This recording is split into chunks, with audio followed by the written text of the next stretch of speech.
right, welcome to the first ASL Recon in terms of referencing and pulling all the log files together, going over some of the log files, going over things that went well and went not so well. Anyway, this is the Niscemi-Biscari Highway, T9. I played T9. The other members played 178, which is the revised version, which can make a really big difference. This is our game of the month for January. The game of the month for February is going to be Stray or Strays. So pull that old game out. It's going to be a knockdown drag out fight in that particular one. But this month we focused on T9. So if you want to join us in the Discord server and the ASL Scenario Archive, go review the ASL Recon intro, and you'll find out information more about how to participate. And we'll see your log files on the web. And here we go with the gameplay. Here we have the Friday. Welcome, guys, to hopefully the first of many ASL reviews. I think they can be interesting and they can be applied, and even including in your SK games in terms of same things you got to look at, and you'll see the same things that we discussed in Tactical Tuesdays as you'll see here. And there'll be some rules that you won't understand, but most of those rules are easily referenced, and that's why that's where the we spend half the time looking through the rule book. Well, you should spend half the time looking through the rule book, but you should spend maybe a little bit of time looking through the rule book if you can't remember something quite simply. And most of the references that you do when you do look them up should be pretty quick, maybe 5 to 10 minutes. If it's anything more than that, then it's something really deep, and it's probably a bit too much to kind of bother with at that point, to be honest. That's why some guys skip it on. But we've had I think Kevin and I had a discussion on the crest, and then when the crests come up, we'll make a reference to that. I'll make a short reference to the video, and you could reference that discussion so we don't have to spend it here, because I've got 4 replays to go over, and I'm going to have to be better on my time management in these SK games because more things can come up. So I'm just going to try. I've got a couple pages of notes here on the games, and again, these aren't criticisms of the games or the players or the strategies or anything like that.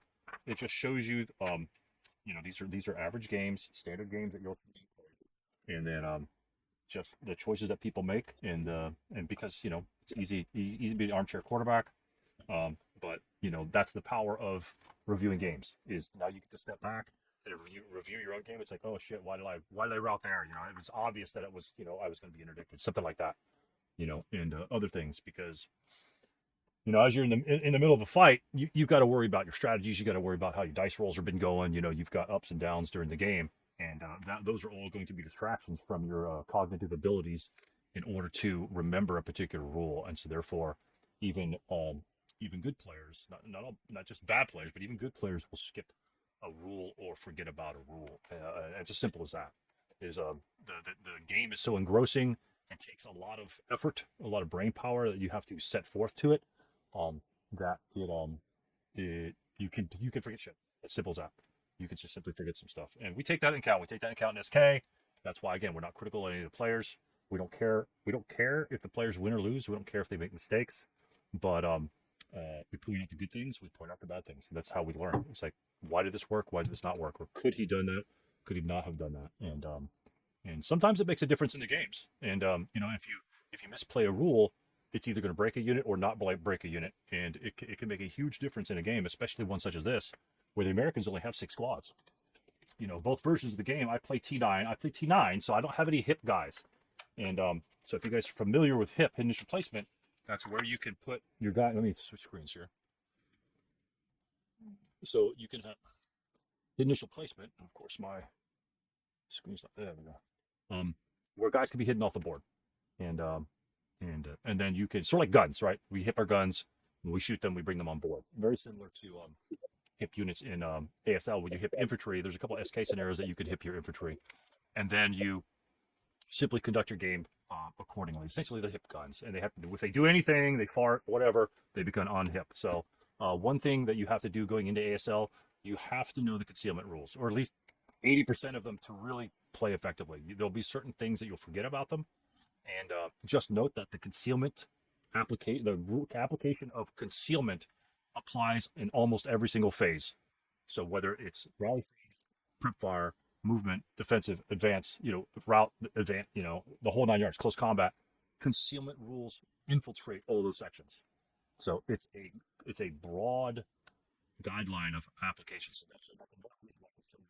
So if there's only one thing you want to read in the ASL rulebook, it's probably going to be concealment, because it's going to be very game affecting in every single phase in various manners. And so concealment is not the easiest thing to get down, like defensive fire, right? We all have difficulty with defensive fire techniques and things like that.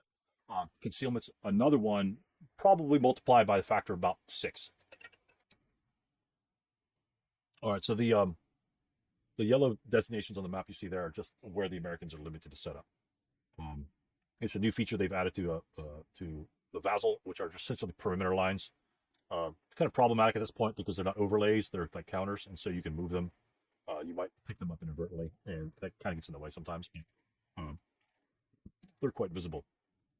All right, so I dislike them intensely because they're a pain to remove, especially if you've got units in that hex. Yeah. And they actually block line of sight estimations. Oh, right. Like this one right here. If like you look right here, it's right along the side. So yeah. Yeah, huge. It's a huge negative. Yeah. So any time like after a setup is done, I usually just delete them, because at that point you don't need them. So Pete, take us through, since Craig is muted, take us through what your concept was, what your game plan was in here, and then we'll go through the log. What's your general game plan? So my general game plan was the armored car was basically going to first off try and control the Y hex row. Basically, that splits his defense in two. Okay, so I wanted the armored car to go to around the Y. Now, my plan may have changed. I can't remember the exact way I did it, but the idea was go strong through the wood, through Q&R, because I wanted to get to Y9. I wasn't so worried about CC6. It's quite difficult to get there, particularly facing 6 firepower with all the open ground. But I can, the hayfield is actually really useful for the Germans as a covered approach route. The other thing I wanted to do was, with the armored car, once I controlled now that he knew that I was coming on through the woods, I wanted the armored car to get out there and basically stop him redeploying across from left to right. Right, the Y hex row. And then the armored car was going to sweep round behind the FF6 building and go down the hex. The ultimate goal was to actually get into behind the second hedgerow, upper left, way in the upper left. Yeah, and basically, what would that give you? Who cares? Who cares if you're back there? It basically prevents him skulking behind that hedgerow and redeploying towards Y9. And it also allows me to put real fire into CC6 as well. So it stops last ditch stands. Yeah. And it also really does cause a problem in terms of route paths. Yeah. So it serves multiple purposes, so that's a good spot to be. And you've got to, now the other thing is, I worked out that with road bonus and CXing, and because he's not going to, from what I could see, from my estimation, he didn't have a line of sight to Y8.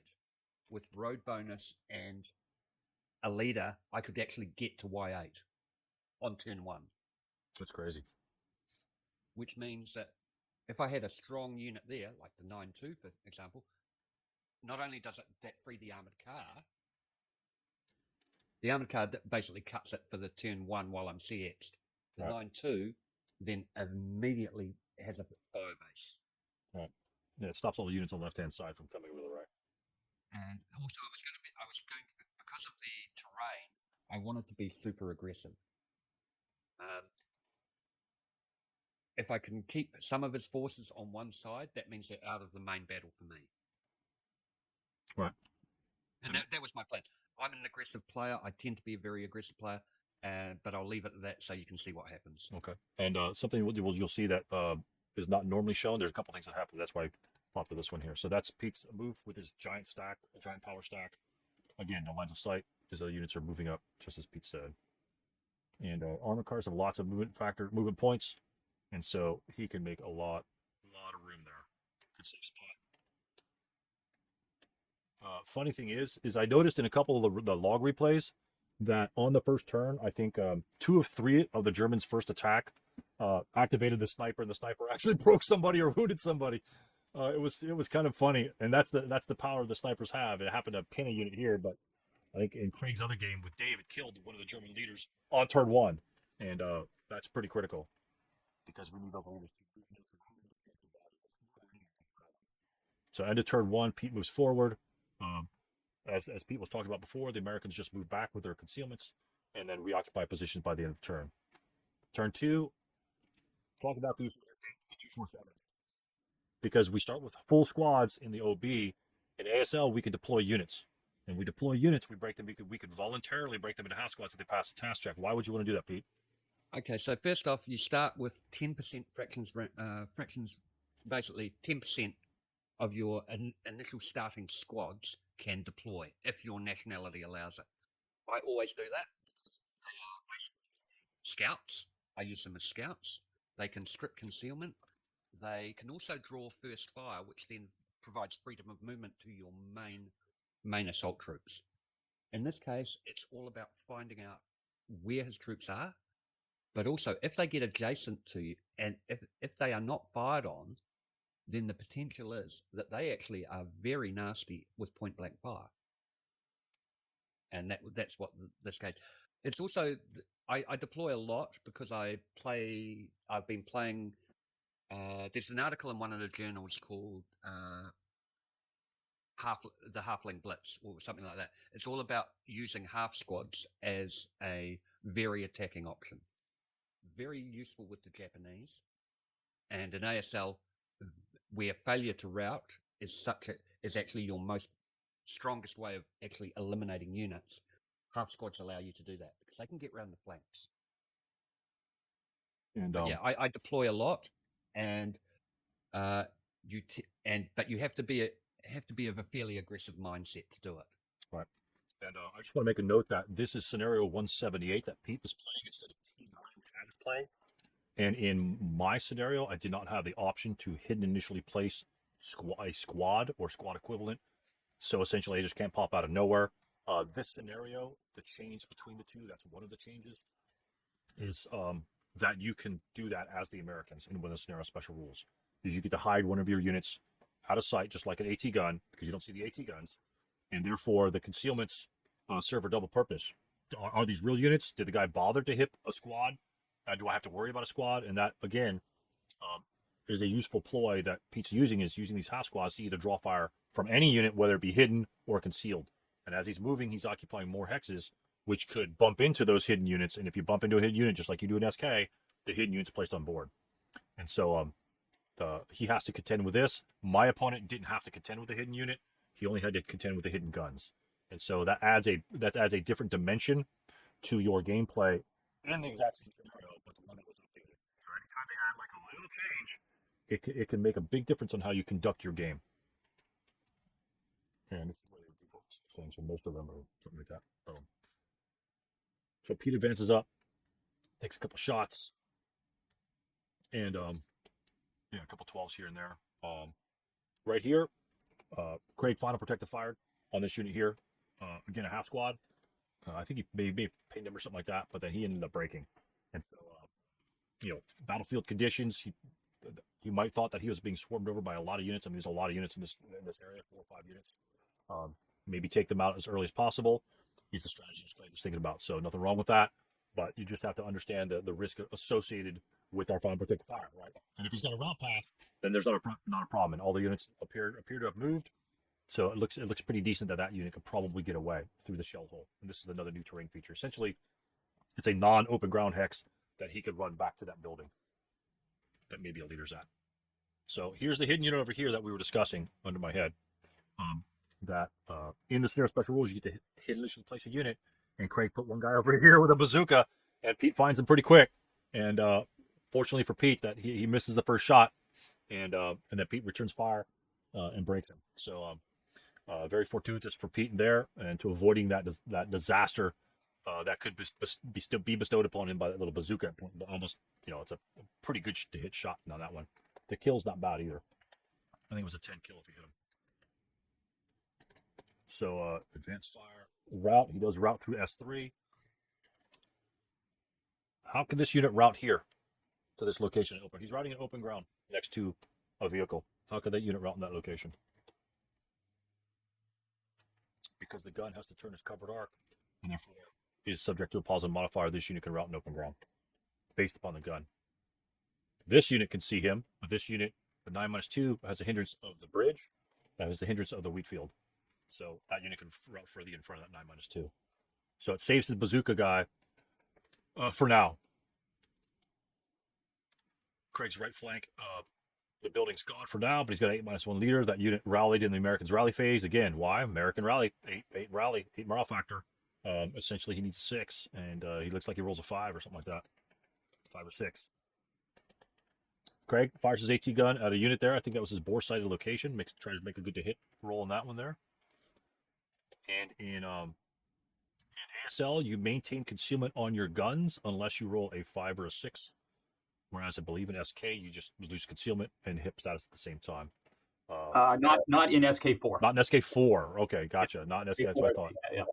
So the concealment rules even change, even that. Because SK4 adds concealment. Right, because hip is a form of concealment.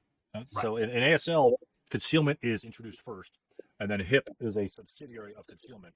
In the SK rulebook, you're introduced to hip first, and then concealment is afterwards, but hip is like the stepchild of concealment.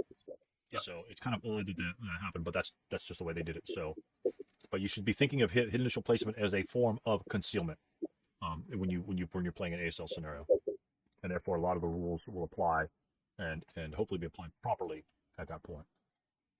So these guys are having a bad day on the right hand flank. A lot of action going on in the middle, very similar to my game. And his armored cars pretty much same position. He just happens to have a lot of positions on the front on the right flank. Craig had the same setup that I did, essentially expecting a location or attack through the woods. I happened to have to redeploy guys over there, but he had protection on his other flank where I did not. And so shots here, the bazooka guy either out in the open ground because no one can see those locations within normal range. That unit, from being broken adjacent to a high firepower unit to routing 6x's away, is pretty nice. Gun malfunctions early. Now the armored car knows that he can move to this location here without getting shot by at least that AT gun. So, and the other bazooka, one of the 3 bazookas is broken. There's one here, and the other one is not seen that I know of. I don't see it on the board. So, there's only one bazooka and one AT gun that's unaccounted for Pete to have to worry about.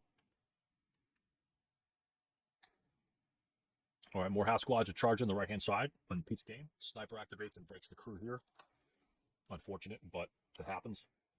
And there's the 3rd bazooka over here with the other house squad, the other hip unit, because he could hit 1 squad equivalent, and 2 house squads is equal to 1 squad. But his halflings, his half squads do still just swarm him as much best as possible. And here's where the cutting of route path, things like that, the attempt is trying to be made over here, even though there's lots of residual, because this unit's broken. And these units haven't revealed themselves yet. So the half squads essentially force the opponent to make a hard decision. Do I fire and reveal myself, or do I let my units maybe become a little more put in danger's way? And so that's something that you have to take into account when he's got a bunch of half squads running around. I think that one happened that really affected the game was the leader. Was this wounded leader on the right hand side? This wounded leader, if he wasn't wounded, obviously he has more mobility. More mobility means he can get to these units over here. As you'll see, it's up to 9-2 because of the situation. Had to attend to those units sooner than later, just simply because the 8-1s because he got wounded by the sniper, which again was unfortunate. On the left hand side where the armored car is, Craig had the hidden gun in that building. It happened to be facing this direction. You saw that he moved it, but because the map was flipped or something like that, it doesn't really flip the covered arc. So he does get a decent shot over there and takes the armored car out. So his armored car was gone by turn 3. Mine was gone at turn 7. And then we'll see how that happens. Now, what were you thinking here, Pete? When your armored car was taken out, how did you say, okay, what's the plan got to be now? Because you planned for it to go in the back and create havoc. That part's gone now. So what changed? So now, at least I know where the guns are. I know where all 3 bazookas are. So what I'm now focused on is one of them. the victory building. So I'm looking at Y9. And at this point, I think I'm pretty sure that those are dummies, or at least one of them is a dummy, and U3 or V2. I've got that flank. As far as I'm concerned, I've got that flank. That frees me up because his 8-1 is busy rallying, will be rallying. The 9-2, however, I can still maintain some degree of force, but the 9-2 losing that having a casualty reduction on in Z10 to a snake size hurts even more than it would normally, because it wasn't just a broken squad. It's now a broken half squad. So that means that it just doesn't. It can only either use the LNG or its own inherent firepower. It's really important with a limited OB that I have. Because I've got so many deployed. This is the downside to when you deploy a lot. You do lose a lot of firepower projection. So what I need to do now is regroup for a turn. Right. It's not the end of the game. No way. It's just there's enough time in this scenario. You can take a reverse, regroup with the Germans, and then push forward. Right. And that's what I thought. To be honest, I wasn't. I expected to lose the armored car around this time of the game. Okay. It was going to be aggressive. To use an immortal phrase, no risk it, no biscuit. Yep, absolutely. And also, I now knew that his anti-tank gun was in a horrible location should he need to change covered art. Right. It's a very assaultable location. And also to Y9 because the AT gun, again, when the AT gun gets turned in the right direction, he's got a +2 to hit, and he'll have +3 for hindrances because of the grain. So any infantry moving in the open is going to be +5. And so it'll be over 6 hexes. Right. And so what happens over 6 hexes with a captured weapon, Pete? Oh, and it's a red to hit number. Right. So it's even worse. So the base to hit for infantry, using the red to hit numbers at a range of 7 to 12 is 6, and we already said he had a +5. So yeah, it's an improbable hit. Yeah, essentially he needs snake eyes if he's not assault moving in the open ground in the back, and he'll need a snake eyes to hit. That allows me to move. Yeah. That just allows me to move really fast. Yeah. Or basically not have to worry about assault move, not even have to worry about smoke placement. Right. Yeah, exactly. Question on half squads. Are all the rally numbers 1 less? So that's another weakness if you get a problem away from a leader, the self-rally potential is pretty bad. Yeah. It's a trade-off. The thing that, as you can see, there's a line of residual, but it's almost all adjacent to them. That means that he can't subsequent fire beyond the adjacent hexes. That's a huge thing. That allows you so much more freedom of movement, and you've only committed a half squad. Yeah, but yeah, the lower morale on the backside, Mark, is something you have to take consideration. And with the half squad rush, like if you rush half squads forward, you're expecting them to either break or die. You need units behind them to take advantage of that situation. If you don't, you're literally throwing more units away faster because you can't rally them quite as fast. And so, getting the 8-0 wound, the 8-1 wounded was such a nightmare. Right, because the guy's here, he's going to rot back here, and he can't even get there. So what happens? The 9-2's got to do his job for him. And if the 9-2's in the gully, smoking a German cigarette or having some bratwurst with those guys trying to get him going, he's not doing damage to the other guys. Now, early in the game, I think Craig was, as you see the dice rolls over here, Craig's rolling 8s and 9s. He was having difficulty getting decent shots coming out, and Pete was getting just average to decent shots going in, just enough to be breaking units, and then lead to this point. But it is squad leader, and we have 5 turns left in the game, 6 American turns. So don't give up at this point. And Craig has actually experienced this before when he had that probing attacks or anything. One of the SK scenarios where he either lost all of his units in the first turn, and the second turn it was completely opposite. So squad leader's a game where anybody can go on a streak of bad rolls. And in my particular game, with that 9-2 was in this BB3 area firing at my unit, and when he also fired at these units, he was rolling 9s and 10s the entire game. So his 9-2 really never did anything in my game. He made me adjust to him. But in terms of fire attacks and firepower, excuse me, he had no impact in breaking units or anything like that. And so I was fortunate that that unit didn't really come online. Unfortunately, he did have his armored car most of the game, and Pete was expecting to lose his fairly early. So we're gonna burn through here. Lots of pins. We're routing there. And again, we've got a broken American here. We've got a broken American here. Broken, pinned. And Pete expects these guys to be dummies. So for all intents and purposes, the Americans have one squad here and a pin squad here. So he has two units facing 3 to 4, like essentially 4 squads on this side, and 2, like maybe, just the one squad, the medium in the middle. So it's wasn't looking grim. I was watching some of this game, and it's like, wow, this is pretty crazy. And then Pete makes his advances, close combats, and then what happens in the American rally phase? Well, the Americans' morale kicks in.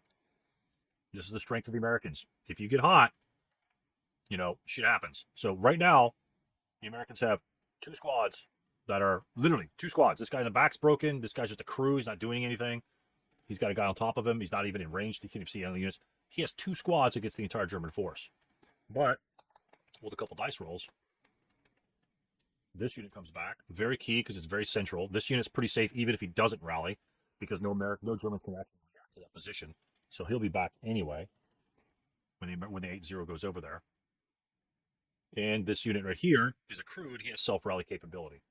So I don't think the Germans can actually get shots on either of these units in their present location. So when this leader goes here, you need an 8 and a 9 to rally, and those guys will be back up before the Germans can make their adjustments. This unit in the back over here self-rallied, and he's making a move. They're going back to Y9. We're defending. More units are retreating. They're giving up X1. Encirclement. This is a new counter. This is a counter that you should be getting used to if you're starting to play in ASL. If you have the opportunity and your units may or may, well, it depends on the game situation.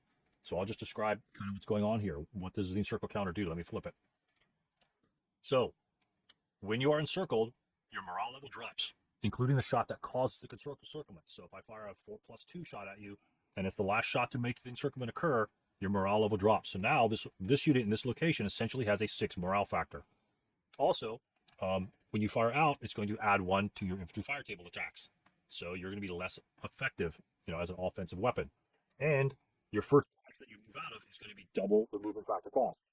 So it's really bad to be encircled because it really hinders the unit in morale-wise, offensive attack capability-wise, and mobility-wise. So how do you encircle a unit? Well, you either need to fire on it from 2 separate directions. If the fire comes through 2 opposite hex sides, not necessarily down a row, but 2 opposite hex sides, then what you'll have is the encircle counter. Now, if you have like a triangle situation where Pete's got going on here, because this unit's broken, this unit's not broken, but it has enough firepower you have to qualify, you have to be able to inflict a morale check on him, sort of like DMing units. You have to essentially be able to, quote, DM on this unit. He fires here, then he fires here, and then he fires with this unit, whether it's coupled with this unit, doesn't really matter, because now you have a triangle. Now the unit is going to be encircled, because now you have to do it in a sequence that it's 1, 2, 3, and then he's encircled. If Pete fired 1, 2, and then fired this guy over here, and then fired this unit, then he wouldn't be encircled. So you got to make sure those are consecutive shots. So this unit is a world of hurt due to his encirclement. But we'll see what happens with that. And just a general play hint, always save the most powerful shot for the one that causes the encirclement. So it's usually the final shot. Use the small shots to establish the encirclement path, as it were, and then your final shot is generally the one that you want to take advantage of that immediate drop in morale. Right.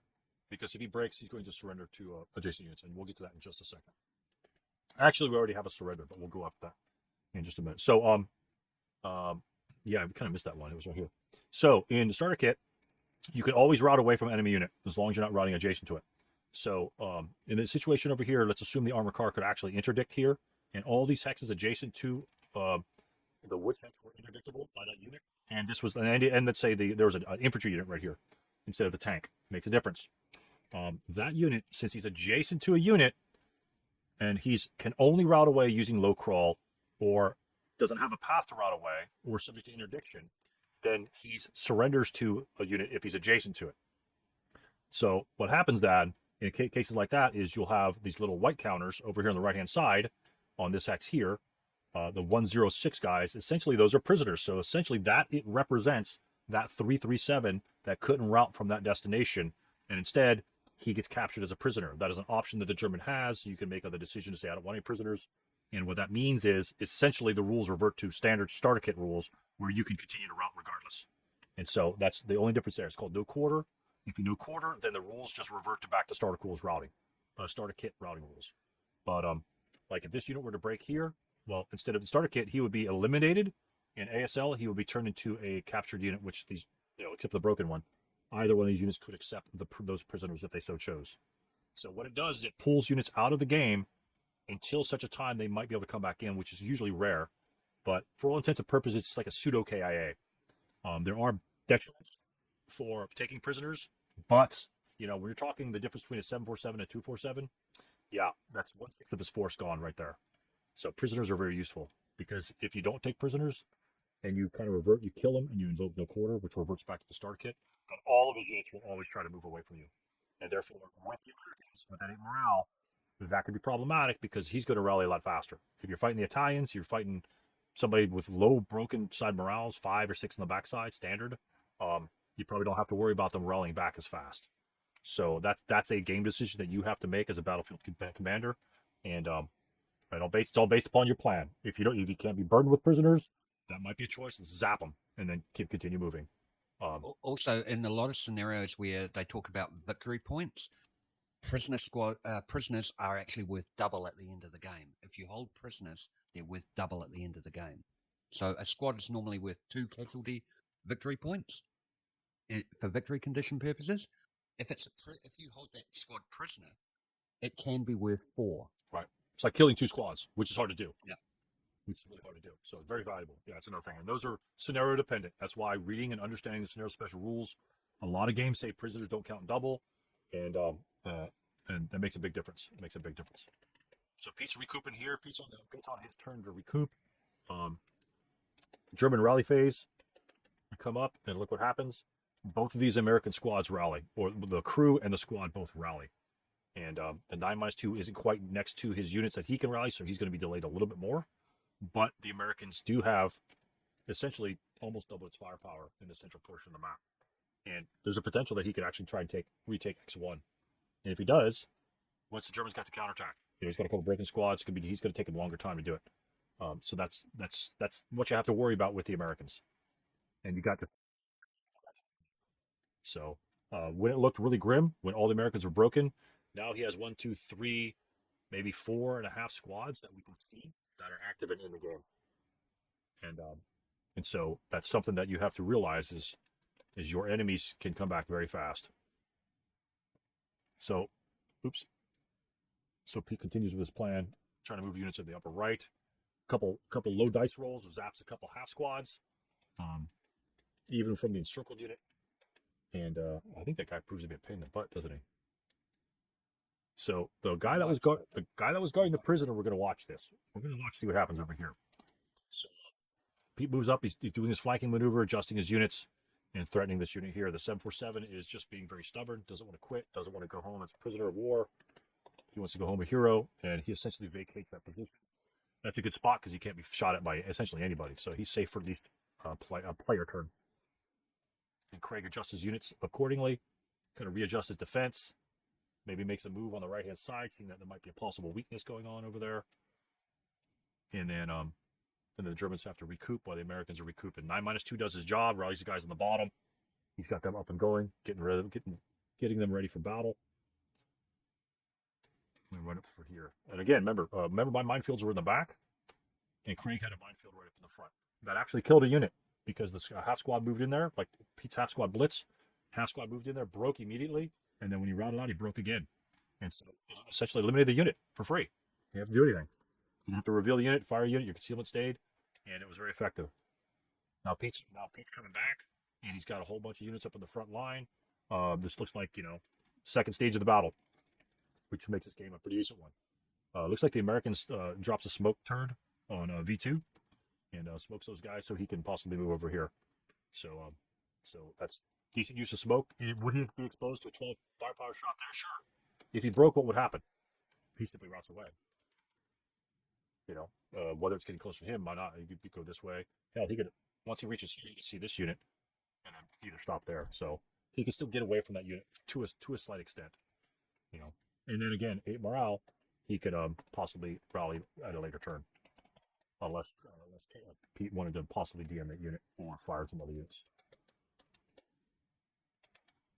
So again, first fire, dropping smoke on here.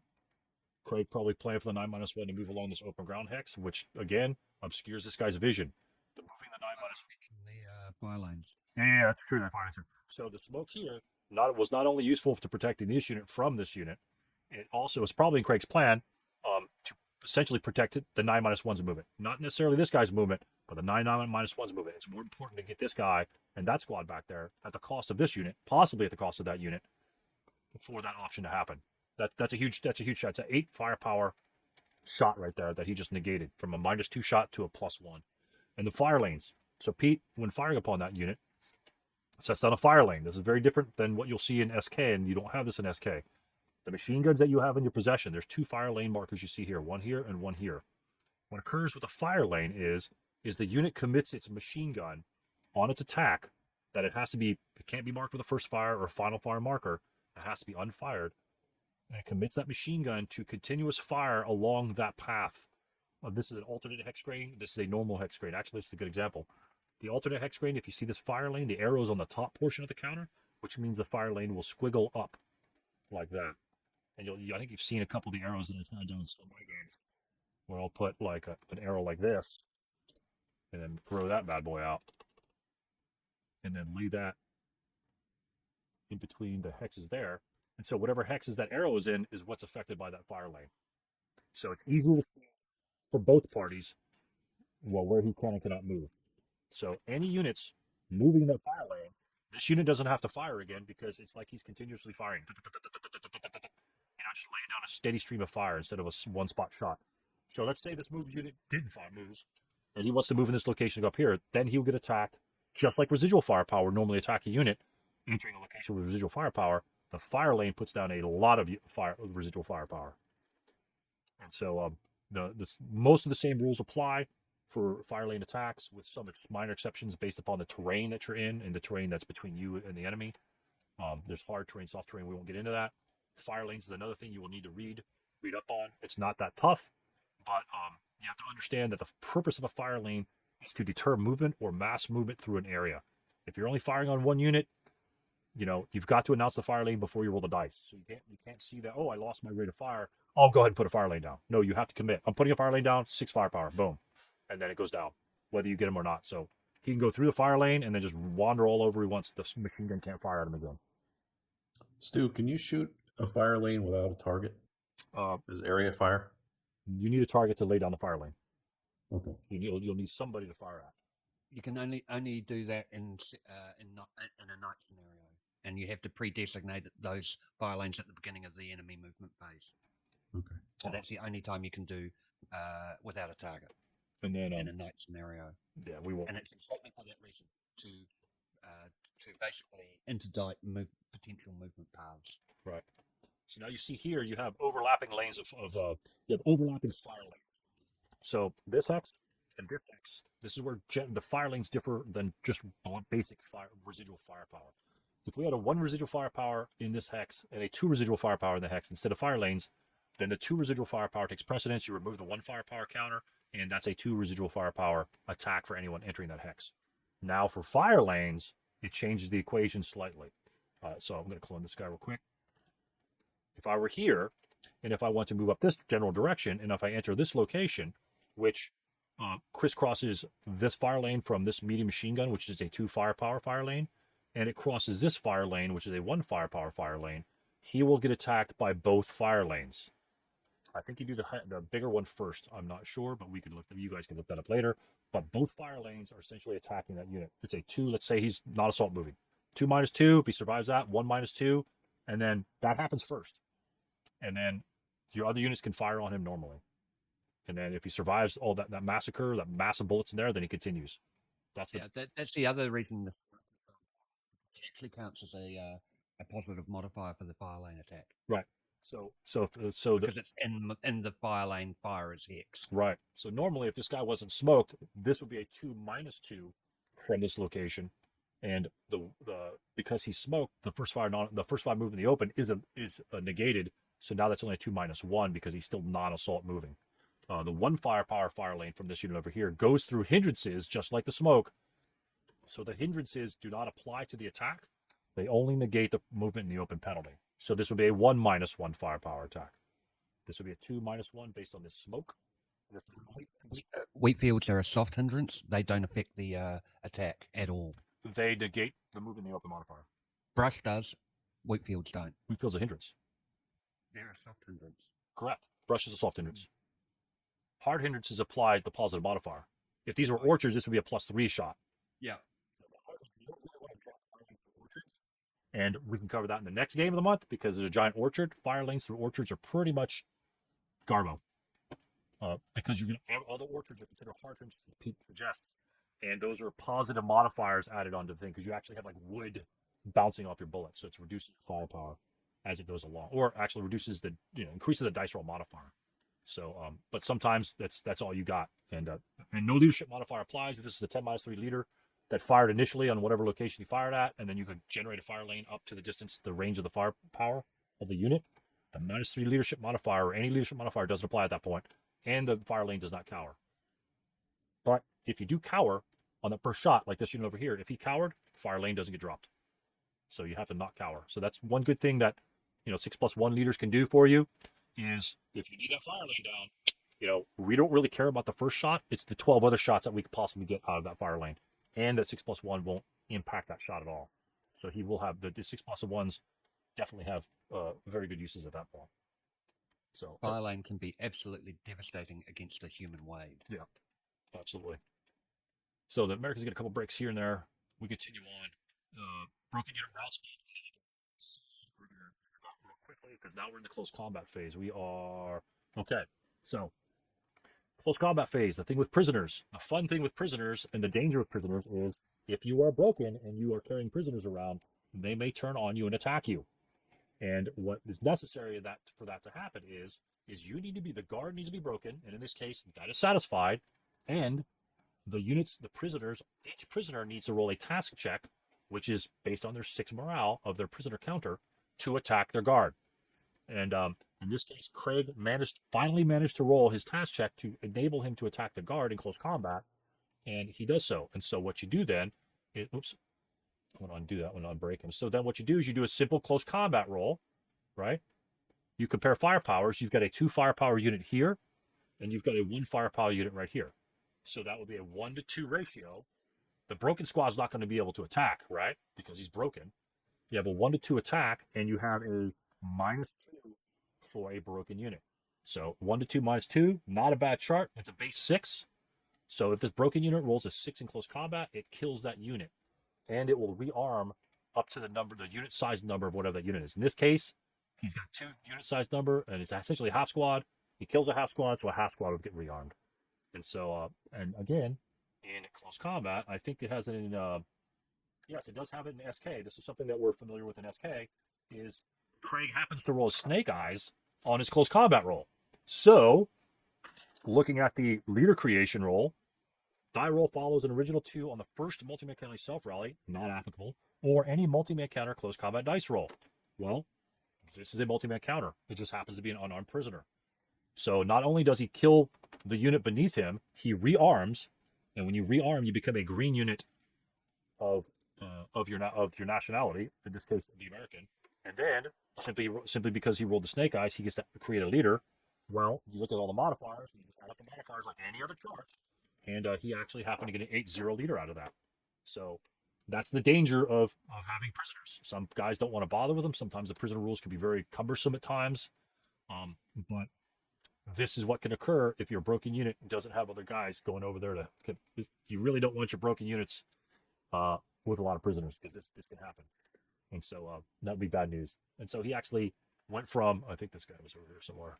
He went from broken, well, actually, with a bazooka, with a prison unit, to being eliminated and actually rearming the American with another leader, which gives him more mobility and rally capabilities. So this is a huge boon. And the other thing about that, not only that, but that's where Pete was planning to draw his next approach from. And if you put a unit here with a 1-2 shot that can't cower because now he has a leader, and especially since he was green, that would be a double cower shot. That kind of hurts that side a little bit. You know, it really throws a monkey wrench into things. Let me remove these counters here. So, what were you thinking at that point, Pete, when he killed your guy in close combat? Well, after turn 3B, where he rallied all his guys in one go, I thought it was about a 60-40 in favour of Craig, because it had switched. It basically had flipped. Right. And what I found was, at that point, okay, it's going to be tough to win from here, but I still have the 9-2. He's not. There's still the possibility. I can at least try and redeploy, and I'm probably going to have to do a last minute sort of mad dash for CC6. But the other thing is, he doesn't actually have a lot of his troops. If I can stay out of normal range, I can survive. I can live with that. You know, doing assault moves. But the thing is, I have to still put some force towards down the wheat field. Right. I've got to actually occupy everything of his, and so my plan was to switch one way and then potentially switch back. Right. And as we saw, I think this is turn 6 now. I think it was turn 3 or 4, where the Americans only had 2 units up on the front line and a smattering of units in the back. And now he has 2.5, 3 squads defending line 9, and maybe 2 squads defending CC6. And so, even though it looked like all was lost, as long as you can maintain those route paths, and that's what he did. Even if he got broken, you know, provide that 9-1 opportunity to make it back to safety. Don't run out in the open if you don't have to. Try to smoke him. The smoke saves the 9-1. You have to have the 9-1 in the game. Oops. I want to do that. If you actually look at the units he's got, he hasn't actually taken a single casualty. Right. Because you got the house squad back over here. You just got it back. I only broke stuff. I never actually killed anything. Right. And that's that's another benefit of the house squad blitz is if you can get around him, which the armored car was going to do back here. These guys wouldn't be able to do this if the armored car was sitting here firing at them the whole time. You know, sit him far in the back, out of range of the bazooka, and anybody moves up to him just gets shot. And he can't be sitting here the whole game. And if he breaks, the only one location he goes to is Y9, and then the Germans can make him over here or wherever they want to go. And so it makes a big difference. So he's trying to make that the push. other thing the armored car is it prevents him running down behind that second hedgerow. Right. Because I can't touch. So he has to run in between the hedgerows. Right. Like he's doing right now. Yeah. Yeah, exactly. He wouldn't be able to do that. He'd have to take some shots. Yeah. And that means that even if he's running down the road in between the 2 hedgerows, the 9-2 would normally right there. Right. And be able to deal with that. So another fire lane kind of comes up through here, makes him change his plans on some certain movements. 1 or 2 units break, and then he throws up the units, come to the line. Turn 7 of 8, and the Germans are 2 movement phases away, pretty much 2 movement phases away from a victory location. And so shift left hard because the AT gun's kind of by itself, and he probably knows the AT gun, he can't hit shit unless you're in the open within 6 X's, and even then it's only a 4 chart. And that was it at the end of the game. We revealed the other minefield that was right here that the Germans never entered. But you saw how the Americans were destroyed early in the front. Pete deployed his units, which didn't occur in my game. Pete surrounded them, got deep in the backfield, broke. The prisoner unit came back, destroyed that 1 unit in close combat, came back into the game, which deterred some of the movement over here as long as the other units. And it's just... what was the turning point of the scenario with you, Pete? What do you think was the key moment where it said, where you can go back to, and that's where it's 60-40 to 40-60? When he rallied all his troops, and especially the one in V3. Oh, yeah. The guy that was in the back. The guy was encircled for like a couple turns, yeah. Oh, no. He had a guy in V3, the 8-1 that with the break. Okay. And it rallied the very first attempt. Right. And I had guys adjacent. Yeah, it's pretty brutal because that's a 6. That's a 6 to rally American. Other units, base 7 morale units are 5. So again, the strength of the Americans. I mean, with your firepower, your smoke components, and your broken morale, you're And either the only reason I resigned at this point was because the 337 self-rallied. over here. That completely cut, because I wasn't afraid of that gun. No. And everyone else is going to be gotta- like out of range. Practically could be out of range. Yeah. Well, I can actually, I mean, I'm going to force the 467 is going to run down the wheat field. Yeah, you had 4 units that could run down there. Absolutely. Hmm. So yeah, tough fight. And again, this is the beauty of the scenario is, in the other scenarios, the Allies or the Germans came from the road on this side, and Pete's one is why I showed Pete's because he came through the forest, and you saw how the game develops quite differently in both sides, and that just goes to show you that your setup can vary between both scenarios, and they both serve different purposes here. With Pete's aggressive attack through here, the Americans were stalwart, got back to where he needed to be. Again, with those route passes, is a key thing is being able to get away from the enemy to come back and fight, especially in each game a couple turns later. And he still has to get to these back locations. And if it takes you 2 turns to rally, you're up and going. It'll take him 2 turns to get there, so you'll be ready for him. So don't give up the fights, even though he had like 2 of 6 units that were unbroken down here early. Oh, none of those units died, as like Pete said. None of those units died. None of those units were eliminated.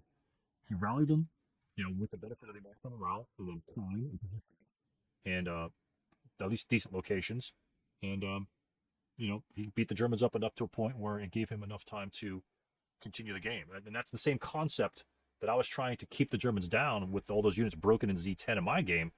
I mean, I could have fired on other units, but no, I need to keep those essentially 2.5 squads out of the game. I'd much have if he could get rolls 3s and 4s to rally those units, so be it. But he has to roll those 3s and 4s. And if I'm just rolling a dice, and it doesn't even have to be any result. If I'm just rolling a die and it keeps him from keeping those units out of the game, it's essentially eliminating 3 units from the game. And that's how important the ability for you to find a good rally point to get your units back in the battle. If you don't have that, then you're going to be at a disadvantage, and it might be very difficult for you. And at that point, you just have to get lucky with your rolls. Can you? Absolutely, you can get lucky with the rolls. And it's been done before. No, the other thing is, as the German in this game, you cannot afford to get into a protracted firefight with 7 firepower units. No, you're shooting at range. You're staying at range. Range advantage. Yeah. You are going to have to close at some point. You don't have much of a numerical advantage, and in fact, it's very close in firepower. Right. So you can, and you that's why I was so aggressive on the movement. You have to really push because your weapon is your mobility. Right. And there's a couple avenues of approach. Either way you want to take it. And one thing that was actually never taken advantage of in any of the games, to be honest with you. And I'm not sure whether it's because the armor car was destroyed early, or a lot of times the armor car doesn't get up and dirty close or whatever to the Americans, because the Americans have the bazookas. The Americans have the bazookas early in the center of the village, or the center of that X1 location. So the armor car really can't afford to get too close, but the armor car has smoke dischargers, which we're familiar with in starter kit.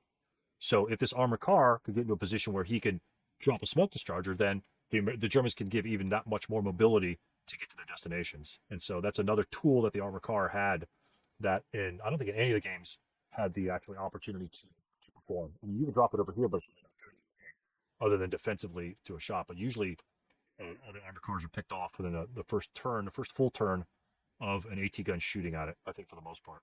Yeah. So, well, I mean, my armored car got killed on the first hex it moved to. Yeah. In defensive first fire. And mind you, when the armor car's moving, that's not 1 movement point. So that's 3 movement points in line of sight. So the limited time in LOS changes based upon the types of movement points that you expend. A truck would expend 4, which in the Dr. trucks, you guys might have realized that there's a couple vehicles in there that expends 4 per open ground. So for all intents and purposes, the time in line of sight doesn't apply to trucks in open ground, but it does for AFVs, because AFVs can fly over open ground much faster. So something which is why you saw with my armored car why it hid behind the buildings at the end of each turn, or hid behind a woods or a building at the end of each turn.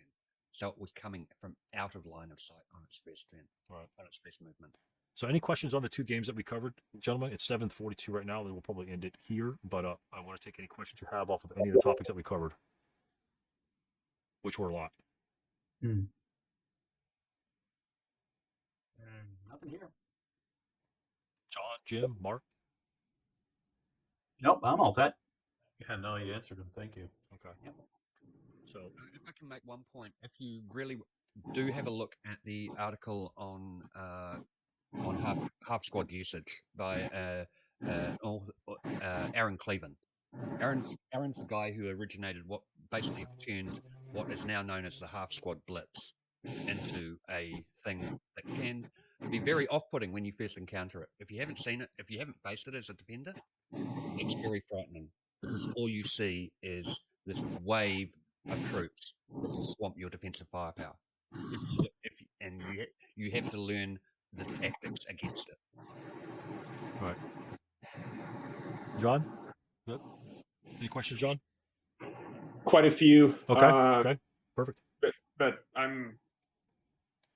Fire away. I need to get back into the books. I've been playing a lot recently, and so still trying to absorb the SK rules and then this additional layers. I mean, we're looking at encirclement, prisoners, fire lanes, concealment. I haven't played Japanese yet, and so it's a lot for me to take on. So probably going to be backing away from this a little bit. Yeah, no worries. Hey, nothing's wrong with that. Nothing's wrong. That's why I'm trying to select scenarios that really don't have anything out of what can typically be applied. Now, again, like I say, a lot of people just simply avoid the prisoner rules by declaring no quarter, and then the rules essentially revert back to SK, where you could just route away to your heart's delight.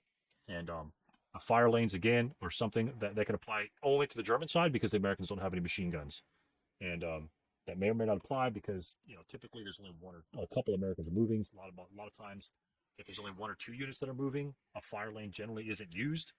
But if you've got no other targets to fire at, you might as well lay it down. So it's usually used against a large force moving over a small area, and that way it maximizes the effectiveness of your machine guns. So not a lot of players use them. They're not too bad. The rules are very similar to your general residual firepower, John, as we discussed, except they cover like a hex row. And so smoking helps a lot. Smoking helps a lot for that.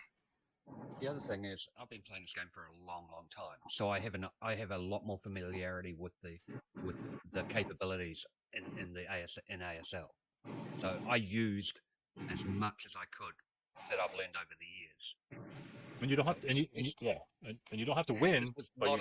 This was not someone. I'm not a good player, but I do know a fair amount of how the game works. Yeah, I was watching this game live the other night, and it was amazing to see, particularly when that that whole little episode where the prisoners essentially freed themselves and spawned a leader. I'm going, wow, that's some otherworldly stuff right there. And then in the last month or last 2 months, that's the first time that's ever happened in 30 years of playing ASL to me. And it's happened twice now in 10 games. Yeah. In the last So and both times I've been on the receiving end. Oh, jeez. So now I'm really tempted never to take prisoners again. Yeah. But you got to get over that. It's the same with close combat. You can have a run where you lose every close combat, no matter how good the odds are, and you get very gun shy. Yeah. But there's a lot of stuff going on behind the scenes, but it's a lot of the rules that you have. If you continue playing some of the SK stuff, a lot of the scenario special rules, like the OBA you had in your game with the city, very similar to the SK execution of those rules. And so I know that most of the expansion packs have a lot of scenario special rules in them. All of those scenario special rules are essentially squad leader rules and or ASL rules. And so you guys have played with a lot of them. The fire lanes are not there because that's something they usually just ignore, but which is fine. But you've experienced hit for your infantry units. Minefields are new. But they're stagnant. They don't do anything. They don't move. They're sort of like a gotcha sort of feature, and then they're to be easily avoidable. And then you guys have played with guns, play with armor, and that doesn't change too much. A couple more rules with the armor in terms of overruns, but that didn't apply here. And it just goes to show you that although there are more rules in the ASL, you don't necessarily will be using them all the time. And no, I totally understand the concept. It's just for the much of the conversation this late in the evening, but just and again, just sort of my own personal circumstance. I haven't been able to play. I've basically gotten one game in the past 2 months and forgotten a lot more than I've remembered. And then this layer of Chrome over the top of what I'm used to dealing with, it's quite a bit. It's a little bit. I'm way down on the learning curve, and I'm just kind of clawing my way up. No, nothing's wrong with that. Nothing's wrong with that. Don't worry about it. The other thing about this scenario is this scenario was originally designed in 1978, and it was played under the Cross of Iron rules, which were an iteration to the original squad leader what ASL is to SK. Cross of Iron introduced a whole level of complexity in terms of armor and guns. Yeah. And snipers. A lot of people never moved on from squad leader to Cross of Iron, and they just play squad leader, even to this day, because they didn't like what they did with the change in the systems. And there's nothing wrong with that. That's just their game. That's just the game choices, and squad leader is a fun game. I mean, many of us here, we remember like half our battles back in the day when we were 18, 19, 20, and that was, a long time ago. And it's that excitement of the game, which brings us back to it. And so I'm going to be keeping most of them pretty simple. The next one's going to be simpler than this because it doesn't even have any vehicles, doesn't have any guns. It's pretty much movement, and it'll essentially, for all intents and purposes, other than bypass movement, it'll be an SK game, and so that's stray or strays. So don't feel if you say, hey, if you are sort of like on the backside, and I know you've been busy, John, that you haven't gotten back into the game yet, but anytime you want to try something, you could get a hold of me or probably anybody else in our community to get a hold of, say, hey, I want to try something. What do you suggest to try these Chrome-like rules to see if you actually like it by introducing them into your gameplay? And some people do and some people don't, and there's just absolutely nothing wrong with it. Especially like you, if you don't have a lot of time to commit to it, that's just something it's difficult to do sometimes. And but this just gives us an opportunity and other ASLers an opportunity to actually reflect, just like we do in our starter kit games, reflect on different game plans and see what's happening and see what's being incorporated. And well, I've got my as a matter of fact, I've got my markup copy of Chapter K right here in front of me in its binder, so I can take notes, and go through the whole thing. And so I'll be reading all interesting prose about Sergeant Stoller and his gentle is brilliant. purpose. So. Yeah, I like Chapter K. Is one of the best primers you could get. One thing I will say, don't fuss about the prisoners in this game. The prisoners in this game was a complete outlier of what normally happens. Right. I realize that, but it was just fascinating to see it happen. I'm going, wow, so that is possible. Yeah, the half squads is probably the biggest change from SK. Right. And infantry bypass. Infantry bypass wasn't so big in this one. No. But the half squads are definitely a change from what people are used to. Right. Used to.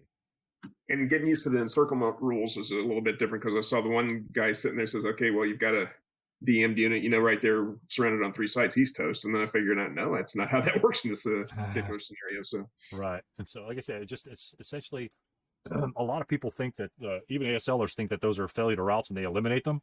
Exactly. And so they don't even incorporate the prisoner rules in properly, and they still conduct their games, as normally. I mean, it can be screwed up, and people, even if they do know the prisoner rules, don't want to have to deal with them, because there are also other detriments to having prisoners, and so they just no quarter them and live by the decision, and they just continue their games just so they don't have to worry about that crap. And nothing's wrong with that. It's how you want to conduct your game. If you want to go out there and take as many prisoners as possible, by all means, go for it. And if you don't want to deal with any of them, the first time you get them, no quarter, and you don't have to worry about that. And so you just continue to play your normal game, and absolutely nothing's wrong with that. And sometimes it's more advantageous, other times not quite so. And the casualty victory point ones, when you see casualty victory point scenarios, then you think prisoners. Then you think, okay, if I grab them prisoners, I can get more points. But when you get them, run that sucker. You could literally run that sucker off the board and score them at the end of the game. I can actually provide you with an example from yesterday where I had a half squad exit off the game, out of the game, purely for safety reasons. Right. With 5 half squads equivalents worth of prisoners. Yeah. So, and that gives you the ability. Normally, if you move off of the board as a unit, like if any one of Pete's units just moved off the board willy nilly, they would be eliminated for game purposes in terms of casualty victory points. But if you have prisoners, you can move off like your board edge or friendly board edge and not be considered eliminated because that's just the rule. And so Yep, you'll got it. yeah. But so again, it's just something that's there, and some games kind of quote require you to take prisoners. Other like usually if the game has a shitload of conscripts, you know there's a lot of prisoners going to be taking. If there's a bunch of elite units that could possibly ride away, there might be one or two here and there. But because the elite units like the Americans have lots of firepower, usually they're going to break you before they give you a chance to surrender. So it just adds more, like you said, definitely more chrome to the game. Is it needed? Yeah, you could just say, hey, let's forget the prisoners, play by no quarter, and then nothing's wrong with that. And that way it keeps it down because you can't learn everything at one time, and that's the purpose of trying to select some of these games. But you will have to know the foundation. Like we know the foundation of SK, right? Everybody here knows all the foundations of SK, and now I'm trying to just include the scenarios that essentially mirror the foundation of ASL without throwing in like airplanes and Right. lots of weird Gliders. stuff that you never see. We'll see those eventually. landings.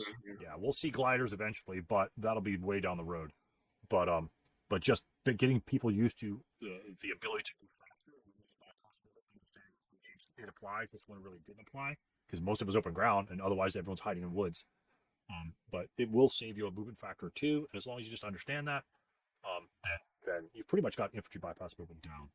And the fire lanes again, not quite as common as just shooting a regular shot, because you don't get to fire again. The bigger weapon, the higher the firepower of the fire lane. But are you going to use your HMG for a fire lane when you're giving up your 3 rate of fire?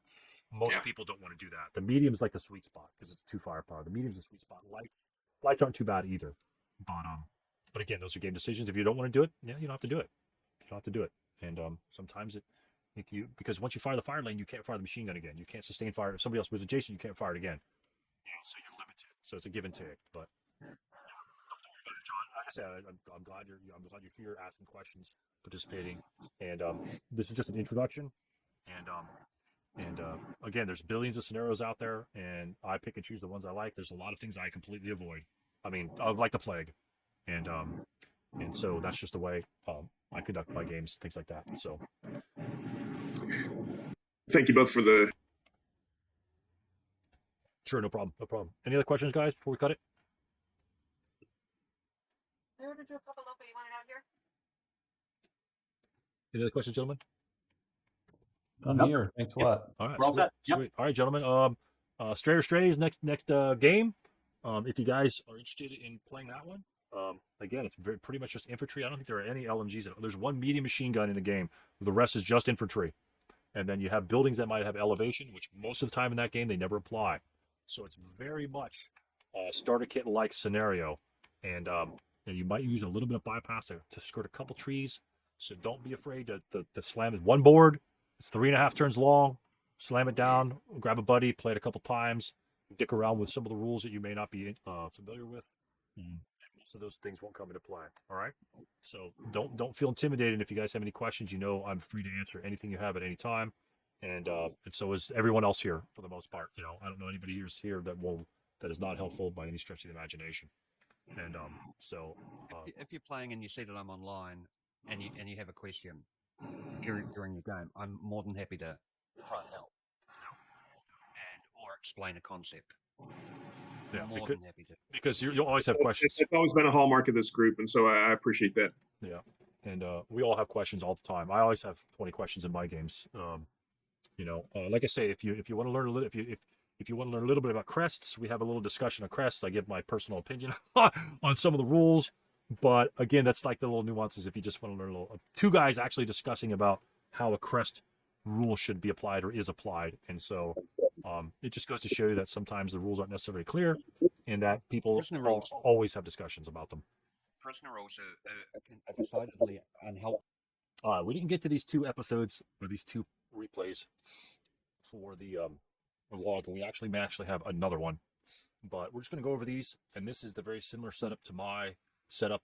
This is Craig and Dave, and Dave enters on the roadway on the left-hand side, of course, bottom left, and Craig is defending pretty much very similar to what we had before, and something very similar to what I had.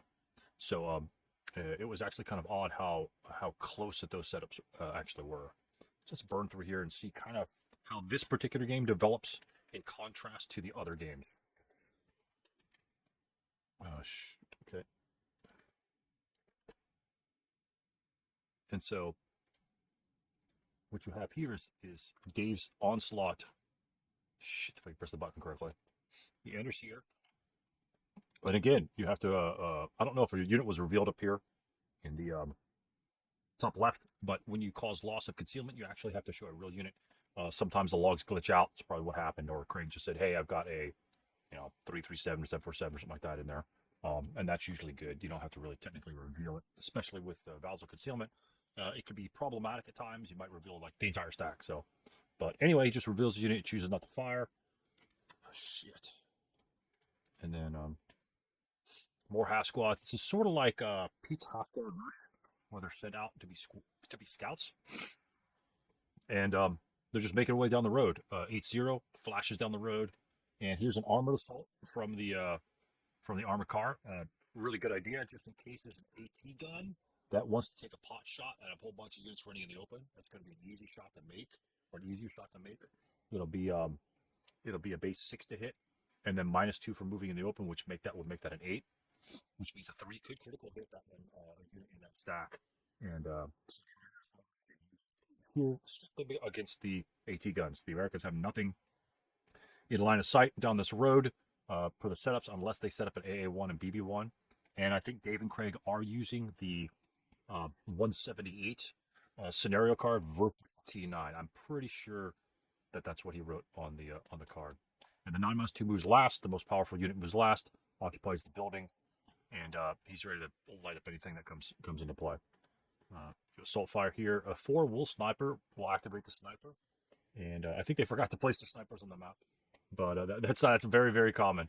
And fortunately for Craig, unfortunately for Dave, he rolls a 1 sniper, and this is why everyone loves the snipers in ASL.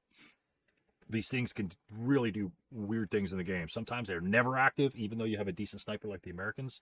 And sometimes with the Snake Eyes, they are sometimes very active. I had a game, the Chinese game, not too long ago, and I had like 4 snipers that were active at least. So it comes back, happens to rolls a 6-6-5-5. I think there were only just 2 units in there, right? Yep. So maybe a 6-5-5. That's probably what it was. Or 6-6-5. So kills the leader, and because the leader was killed, these units have to take leader lost morale checks. And the sniper literally kills the leader and breaks a unit in and of itself. 337 is exposed, probably by fire. I don't think he fired initially, so he got pinned. 9-2 tries to follow up, and this is a valid route path back to the leader.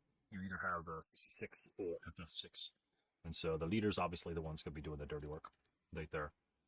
Technically, 1, 2, 3, 4, 5. Technically, he could have low crawled the DD7, and the 8-1 could have backed up to hold him. But that wasn't Dave's plan. Dave's plan was go into the gully, get crest status. When he enters the gully in the advanced phase of this location, he can only gain crest status on the side that he crossed. That has to be like the centerpiece. So I don't really think it made an impact at all in this game because Dave just kind of jumps right on out of it. So not that big, but this unit could get crest status on that side simply because he was already in that location. Whereas if you advance into the location, because it's sort of like changing 2 locations, the quasi location, they call it quasi location. You go into the hex and then you come up. It's like going into a building and then going up to a next level. So that's why it has to come across on the side that you cross going into the gully. So that's what we're looking at there. And I keep doing that. Craig hightails some units down here, makes all of his regular adjustments. I think he loses concealment. No, he didn't have a line of sight to that location. And line of sight, if you're running your concealments around, all line of sight checks are free. So be careful with that. And that's why some players will drop their concealment intentionally just so it doesn't give a very important line of sight away. For instance, in this location here, he might want to drop it thinking that this unit might have a line of sight there. In this instance, if he moved there, he would get the free line of sight check. Whereas if he didn't, if he was not concealed, there would be no other reason to do a line of sight check other than to fire. So it would commit that unit to fire. So sometimes you're getting free information to your opponent. Sometimes you do that. It goes both ways. If he's got line of sight to you, you have line of sight to him. That's especially useful if you didn't think you had a line of sight. So bear that in mind when you're moving your concealments around. Is you're you're going to be giving him opportunities for lines of sight. And then advancing, of course, there's no line of sight problem unless you're in open ground from the target. Dave rocks that 337's world and Z10 just zaps him, just completely eliminates him. And now Dave's got a good advance on this left flank, simply because there's just a ton of units. The armor car is a dominant feature in this game. And let me see if we can zoom a little closer. The armor car is a dominant feature in this game. And all he has to really do is stay out of the hex of 4 to 7 hex range. And he'll be good to go for the most part, pretty much the whole game. So we'll see what happens. Germans, you think the TI here? It's like, what the hell is the TI for? I believe Dave searches here, so you might want to search for mines or something like that. Probably for mines, but that's what that looks like with the single die roll of the 5 and the TI. That's what it appears to me. Maybe if there's another half squad there, he really doesn't care about casualties, and he could exchange 1 for 1 to the Americans because the Germans outnumber the Americans. So 467 hightails to the left hand side. Craig tries to pop him. Ooh, that's a big boy. 747 and an 8-1. Doesn't quite break him, but leaves residual firepower. And that 247. And they talk about this here, but they're probably discussing the lines of sight there. And this unit indeed would have line of sight. The shot, I don't know, but I don't have that information. But that would be a viable line of sight. If there were another hex side right here, let me get something going here. There we go. So if there were another hex row right here, or hex side of the hedge, then that line of sight would be blocked. So essentially, what you're looking at is, let me go a little super light green here, is for all intents and purposes, the only thing you need to keep. Oops, it's really bright.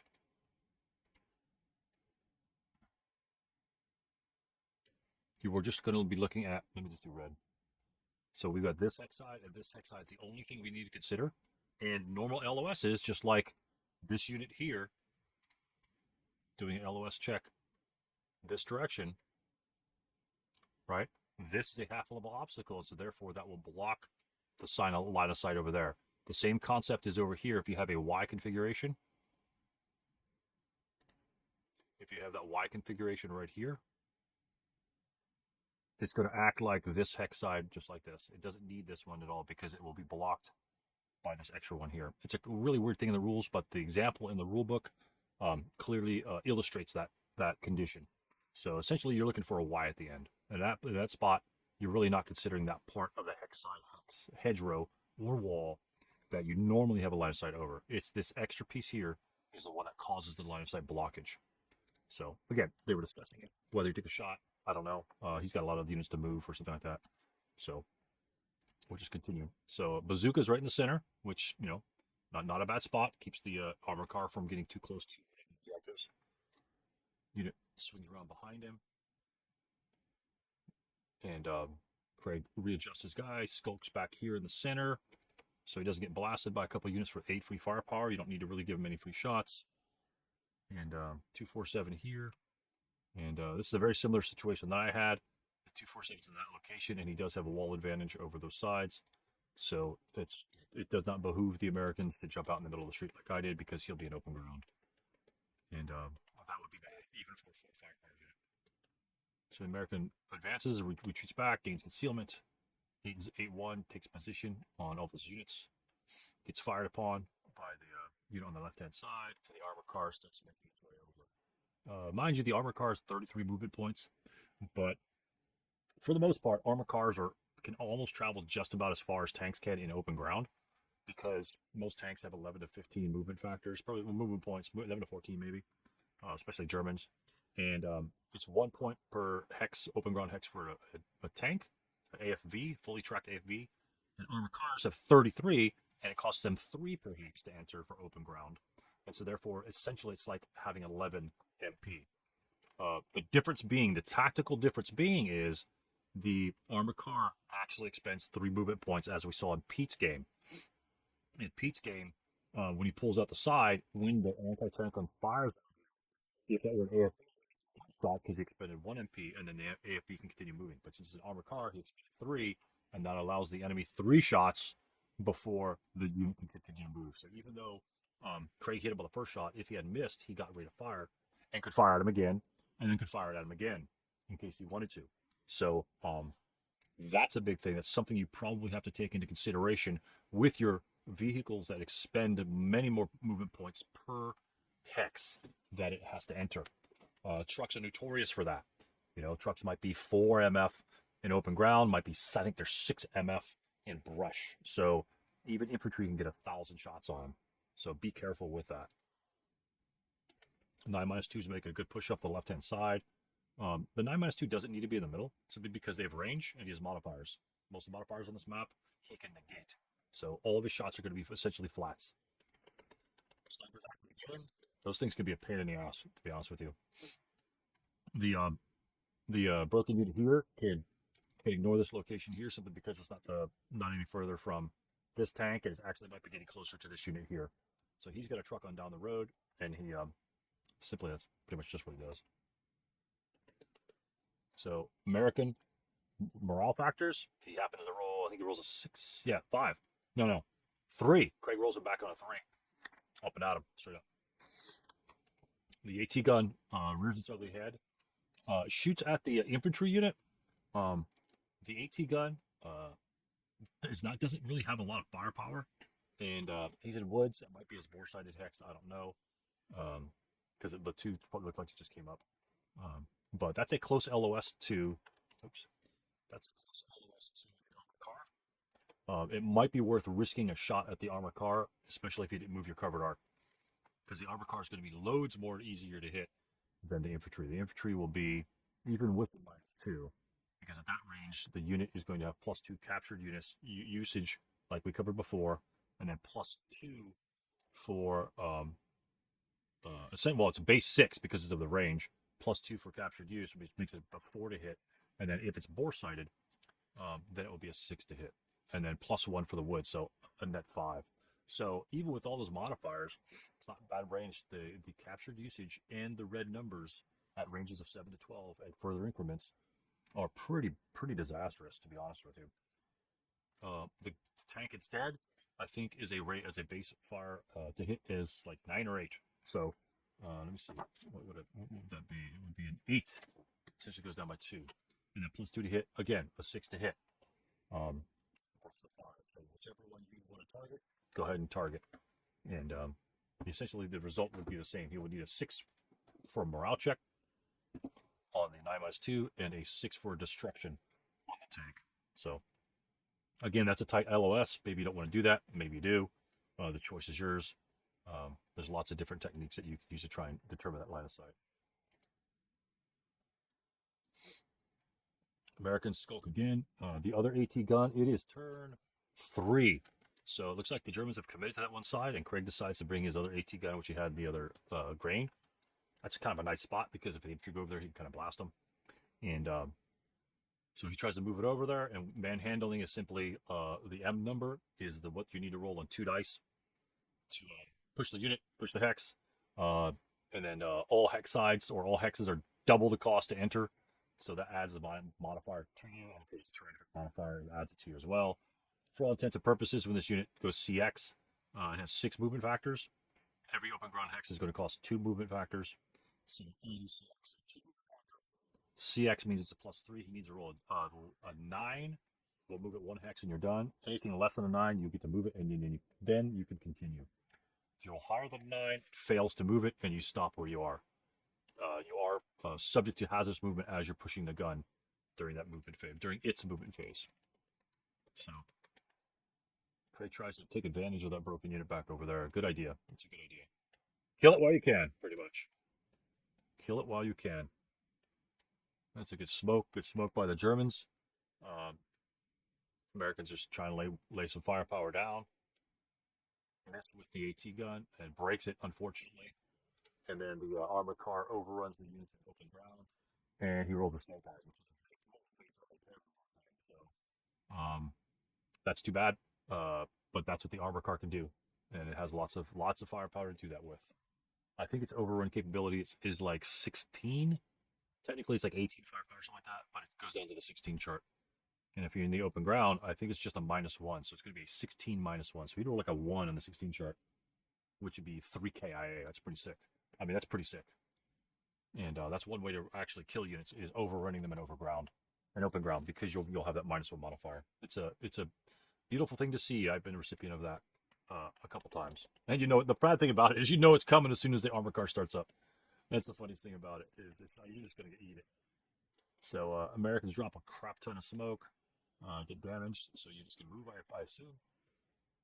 And then more snipers are active with pins. Good route over, or actually I take interdiction of Y4, which is fine because he just needs to get out of the area. There's too many units over there.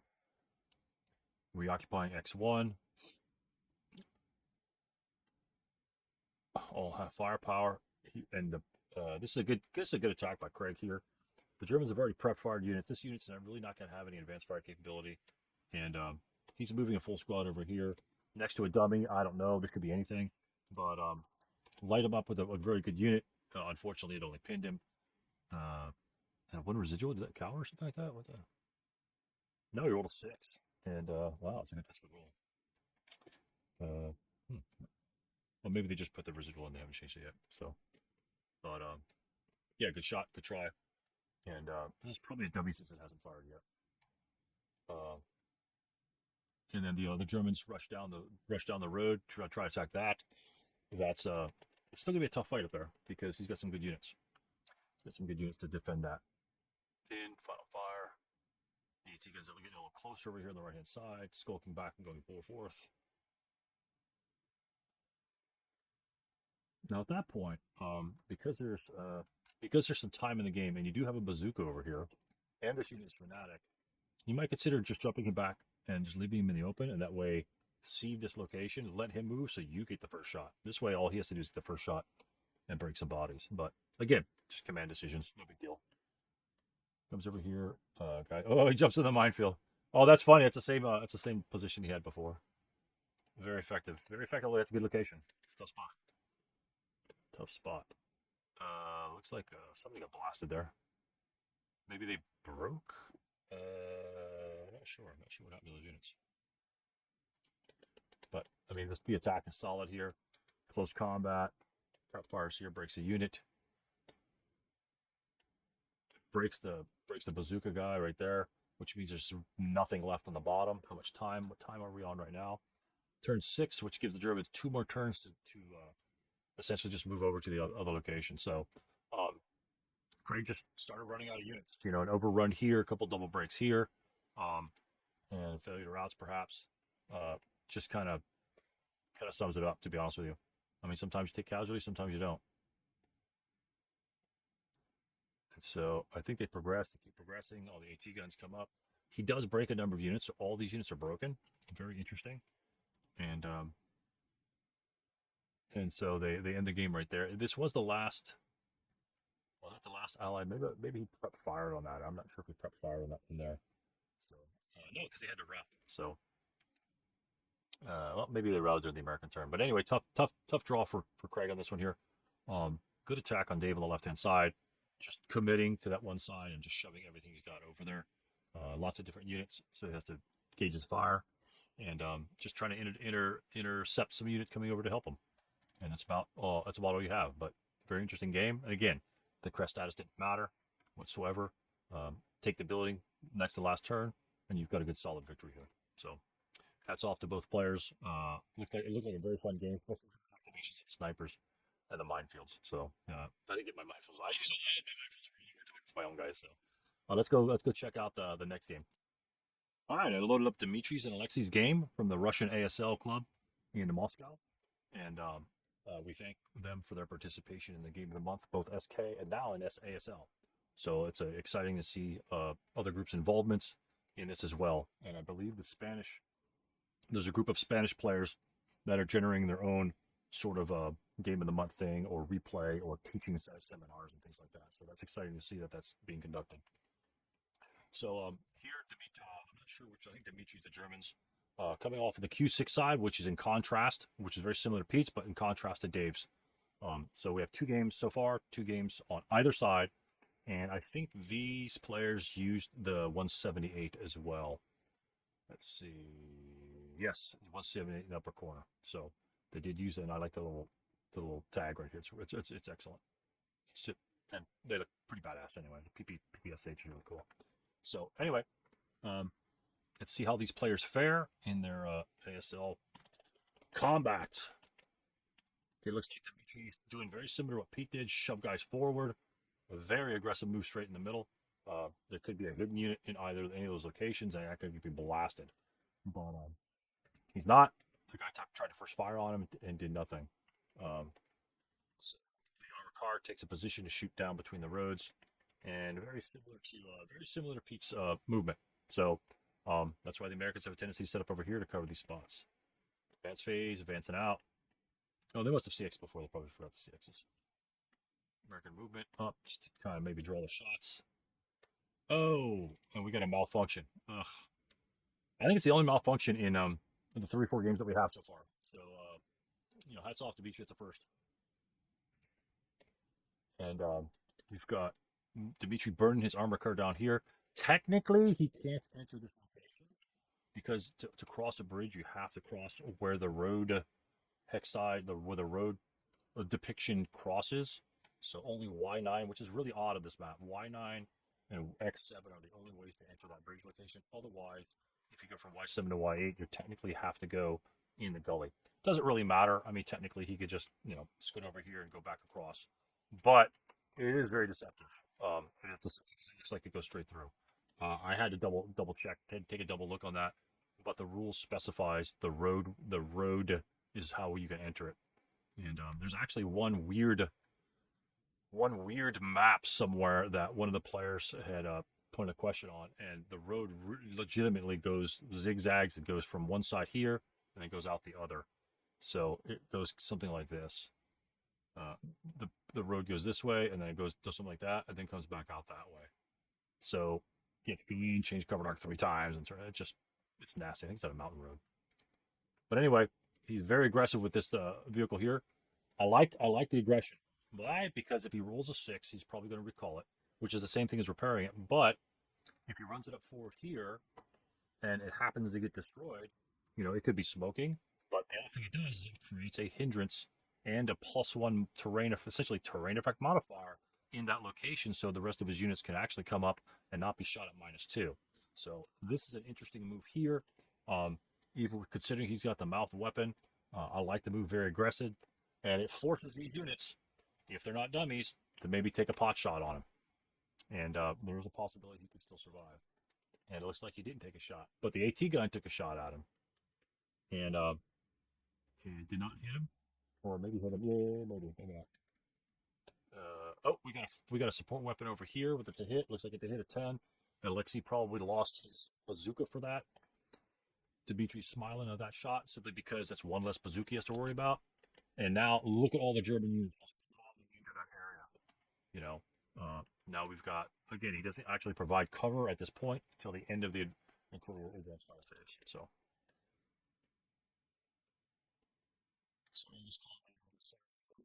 and the 747, apparently maybe the 9-2 is here. I'm not sure, but he makes his way 2, 6, and then advance over here.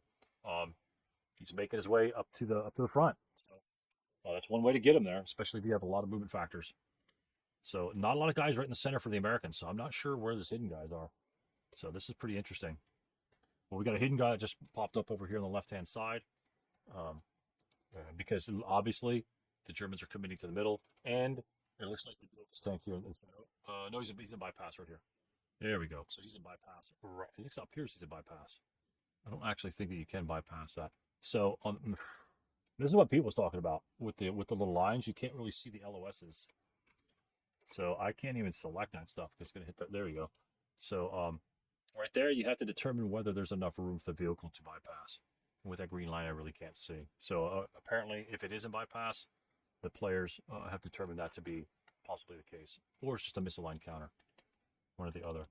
So Adams comes running on over. These guys are just doing the shots.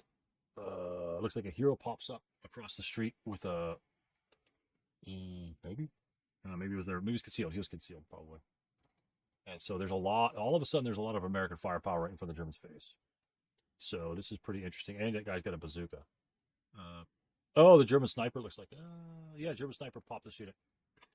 Killed the leader, and then broke the unit. So very much like in Dave's game and Craig's game, where the leader right in the beginning got popped by a sniper and the unit broke underneath of him for a leader loss morale check. So same thing happens, but again, that snake eyes can come back to bite you, especially if the enemy has a snake eye or 2 for a sniper activation number. Very unfortunate for the Americans. Very fortunate for the Germans. And looks like I'm not sure if this is an overrun or just an entry of the hex. So not sure what's going on there. And maybe an overrun. Maybe it's just a freeze move. Don't know. So this unit actually fires apparently. No. And then they continue to move. Even though these concealed units are in line of sight to the broken unit, the unit's broken and not in good order. So therefore, these units do not lose their concealment, and they will actually be able to fire upon this unit and not lose concealment as well, because he's not a good order unit when conducting those activities. So he might have thought that they captured him. Not sure why he lost concealment, but that seems to be the case. What they have right there. Wall advantage, good idea. Got some broken units. 5-2 is going to bring back. We've got lots of units right in the center there. This is still a game. This is still a big game. Willis just kind of advances out. Not functioning gun. Takes a shot at him. Really good shot. Pings the unit. They kind of get away. Actually, the guy by the hero gets broken. The heroes probably can't route with him because he's not a leader. And close combat's over there. Went south for the Germans under Carter, and it looks like we got maybe a lockup or nothing there. Yep. Oh, so 247. Looks like a casual reduction, maybe. No, I guess he advanced fire. He made advanced move in there, and he prep fire point blank. And this Dimitri moved over here, did a smart thing, DM'd the unit. Now he comes back over here because the Americans can rally like crazy. He would DM 8. Then he comes back over here and DMs the other unit across the street. Very dangerous. Oh, there's an AT gun too. That popped up out of nowhere. I didn't even notice that. So the gun's taking its shots. Oh, lots of rate of fire. Minefield. Oh my gosh, that's a fun spot for minefield. Sniper activation. This is looking bad. Oh, we got the 9-2. That's just horrible. Holy smokes! Are you kidding me? Hey, they're all broken. Oh my god, that's just ugh. Wow. That's all I have to say about that is wow. So those guys are broken. So the Germans are still fighting hard, and they've just got the one trigger. There's nobody behind them apparently.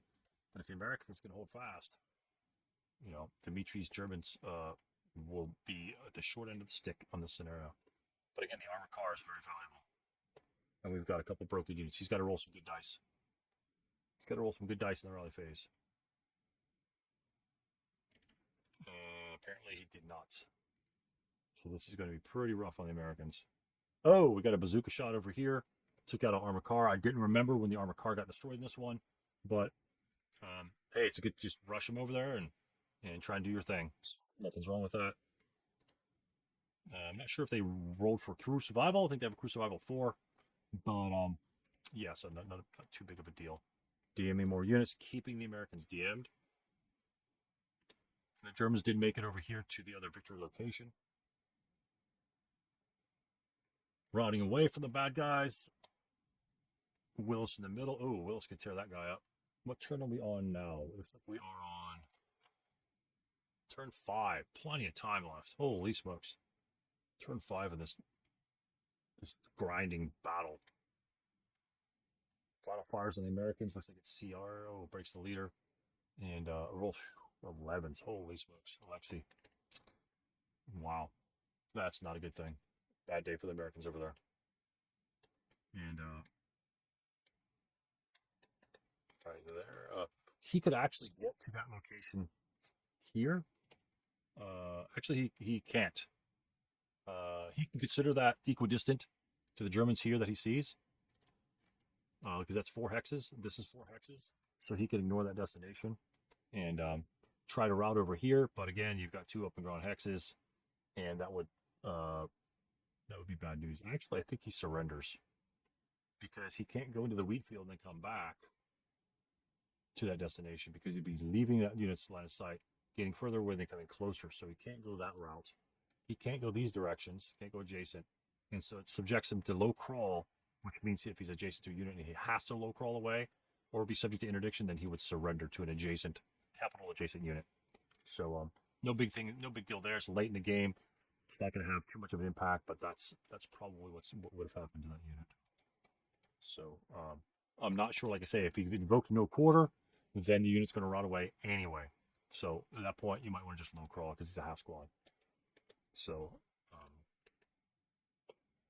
we got a full squad. Oh, American squad with a German LMG. That's 20 firepower with 1 unit. That's just ridiculous. We've got another leader down there too, Carter. Yeah, this is still a game here. Everyone's swapped support weapons. What the hell's going on here? So we got some prisoners, some Germans rearranging themselves. Nice one coming up. Final fire. He's hightailing it out of there. An American unit. He's got nothing else to do because he probably can't get back to help the other location because it's the end of the game, last turn of the game. You might as well bum rush him. And unfortunately, he does break. The German unit does leave CC7, but the other German units just penetrate right down the middle and obtain the other 2 victory locations. So good try, good hard fight, and unlike that where the main armament malfunctioned, Dimitri used it as just go in there and get stuff done, and that's apparently looked like what happened, and it seemed to be pretty effective. It lost one bazooka on one side. I'm not sure if he hit a bazooka for here, which ended up destroying him, and the AT gun tried to get a shot off on him as well. So pretty exciting game. It was very different from Pete's and Craig's, where Pete stayed on the right-hand side. This is what happens when you swing everybody in the middle and you just trudge it up the middle. So it was kind of a combination of Pete and Dave's game, where Dave went hard left, Pete went hard right, and Dimitri pretty much just penetrated the center. As you saw, the last 2 units driving straight up, leader going off to the left-hand side. So you can get the job done from whichever side you come on, and you all saw the differences and advantages and disadvantages of each one. It seems like this is one of the exciting hexes or over here for mines. So anticipate those mines, and maybe use thoughts of throwing some half squads ahead, so you don't possibly lose a 467 just to find the mines. But very interesting games, and I thank the players for submitting their games to us. We might have a couple more stragglers coming in. We'll just throw a quick replay review on those probably. So to highlight and accentuate some even more different play from those players. And so this is a simple example of the way people approach the game. And even though the American setups look very similarly, we didn't know exactly what was under those units until they actually exposed themselves. And so you can have it look exactly the same as all the other ones, but your bazookas could be in different areas. They could be, dummies in one area and dummies in the next area. So it's very random in terms of trying to determine what those units might be. So thanks for watching, guys, and we'll have those other ones to you as soon as I get them. All right, probably by the end of next week. All right, thanks a lot, and have a lot of fun playing ASL like we all do. Thanks and good night.